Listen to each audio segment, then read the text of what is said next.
We are seeing about the punctuations mark. इंग्लिशमध्ये किंवा कुठल्याही मराठी किंवा कुठल्याही भाषेमध्ये पंक्च्युएशन मार्कला खूप जास्त महत्त्व असतं.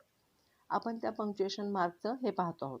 आता त्याच्या पुढचे पंक्च्युएशन मार्क्स आपण टोटली 10 पंक्च्युएशन मार्क पाहिले होते.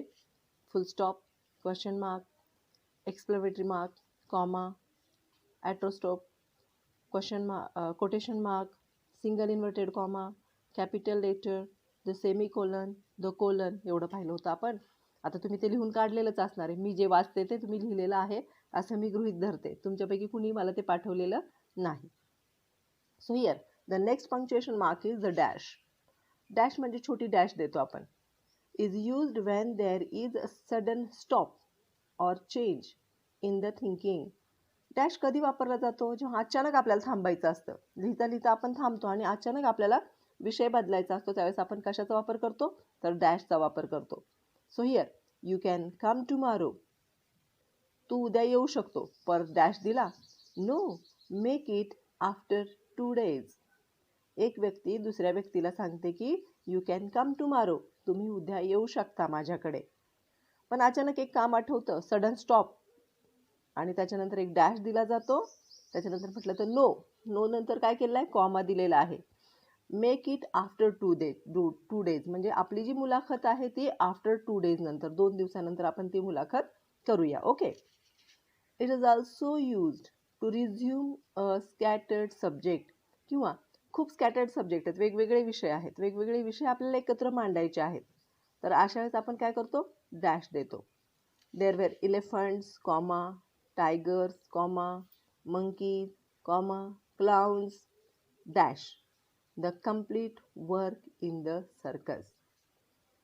प्राण्यांविषयी प्राण्यांची नावं घेतली कंटिन्यूमध्ये, पण डॅश देऊन आपण काय सांगितलं? हे सगळेजण कुठे काम करतायत? सर्कसमध्ये काम करतायत. Okay.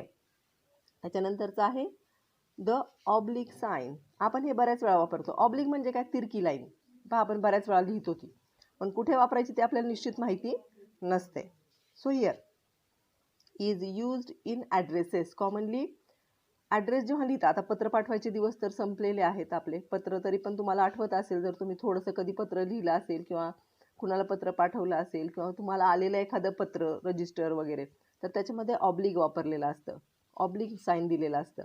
Is used in addresses in a sentence when for one word there are more than one option. एकच शब्द आहे पण त्याला खूप सारे ऑप्शन्स आहेत, त्याला वेगवेगळे शब्द आहेत तिथे, तर त्याच्या वेळेस काय आपण वापरतो? ऑब्लिक वापरतो. Okay. So here then one option, the oblique sign is used between the 2 options. त्यावेळेस ऑब्लिक साईन हे वापरलं जातं.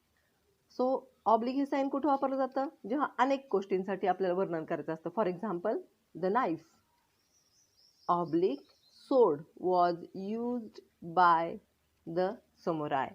जे समुराय पलवान असतात ते लोक काय वापरतात? सुरी वापरतात किंवा काय वापरतात? सोड म्हणजे तलवार वापरतात. ओके. त्याच्यानंतरचं आहे द इलिप्स. इलिप्स म्हणजे 3 dot, 1 2 3. Is used to stop the sentence abruptly. म्हणजे आपल्याला पूर्ण वाक्य बोलायचंच नाही आहे, आपल्या मनात वेगळंच आहे अजून काहीतरी, पण ते पूर्ण लिहायचं पण नाही. मग अशा वेळेस काय करतो आपण? 3 डॉट देतो. This is generally used in quotations, advertisements, poems etcetera. तुम्ही कविता जर पाहिल्या असतील तर कवितेच्या पुढे असे 3 डॉट दिलेले असतात. Okay. Move ahead in life. Move नंतर कॉमा दिलाय, अहेड इन लाईफ त्याच्या पुढे 3 डॉट दिलेले आहेत. फॉर एक्झाम्पल, मूव नंतर कॉमा दिलाय, अहेड इन लाईफ. जेव्हा आपल्याला कोणाला तरी कोटेशन सांगायचं असतं, जेव्हा आपल्याला एखादी कविता लिहायची असते, जेव्हा आपल्याला एखादं वेगळं वर्णन करायचं असतं, अलंकारिक भाषेत वर्णन करायचं असतं, त्यावेळेस हे 3 डॉट वापरले जातात. त्याच्यानंतर आहे पॅरेंथिसिस. पॅरेंथिसिस म्हणजे रिकामा, म्हणजे ते काय म्हणतात त्याला? कंस. पॅरेंथिसिस म्हणजे कंस. Is use to mark a portion of the sentence separately within the sentence. आपल्याला संपूर्ण सलग वाक्य लिहायचे, पण त्यातला इम्पॉर्टंट पार्ट दाखवण्यासाठी आपण काय करतो? कंस टाकतो मराठीमध्ये. त्याला काय बोलतात? पॅरेंथिसिस. हा जो पॅरेंथिसिस आहे तो वापरला जातो याच्यामध्ये. For example, can you bring your trophy, कंसात बेस्ट बॅट्समन. तुला बेस्ट बॅट्समनची ट्रॉफी मिळालेली आहे आणि ती ट्रॉफी तू घेऊन येतो का? मग कसं लिहायचं पहा, can you bring your trophy कंसामध्ये बेस्ट बॅट्समन कंस पूर्ण while coming for the meeting. Okay, अशा पद्धतीने आपण वेगवेगळे पंक्च्युएशन मार्क्स वापरून आपला जे शब्द आहे, आपलं जे बोलणं आहे, आपलं जे लिहिणं आहे ते कसं करतो, अर्थपूर्ण करतो. मी सुरुवातीलाच सांगितलं तुम्हाला की फुलस्टॉप देऊ नका, कंस टाकू नका, ऑब्लिक साईन देऊ नका, इलिप्स देऊ नका, काहीच द्यायचं नाही आणि सलग लिहित सुटायचं. स्पेलिंग स्पेलिंग स्पेलिंग स्पेलिंग लिहित जायचं, तर त्याच्यामधून आपल्याला कुठलाही अर्थबोध होत नाही. अशा प्रकारे पंक्च्युएशन्स मार्क जरी आपल्याला सोपे साधे दिसत असतील तरी पण भाषेमध्ये त्यांचा फार इम्पॉर्टंट रोल आहे. Without punctuation marks you can't write the single word. तुम्ही लिहूच शकत नाही. तुम्ही फक्त आय लिहिलं तर त्या आयला अर्थ नाही, त्याच्या पुढे काहीतरी आय कॅपिटलच लिहायला पाहिजे, तर त्याचा अर्थ मी होतो. आय छोटा लिहिला तर त्याचा अर्थ वेगळा होतो. लाईक दिस तिथं पंक्च्युएशन मार्क्स, कॅपिटल लेटर्स आणि याच्यामुळं भाषा कशी होते, समृद्ध होते, अलंकारिक होते आणि अर्थपूर्ण होते. आणि अर्थपूर्ण भाषा जर आपल्याला येत असेल, आपण अर्थपूर्ण भाषा बोललो तरच समोरच्याला आपल्या कळणार आहे भाषा. ओके, आता आपण एवढं सारं ग्रामर शिकलेलो आहे व्यवस्थित. ओके, तुम्ही त्याचे रिव्हिजन्स पण केलेले असतील, केलेत ना?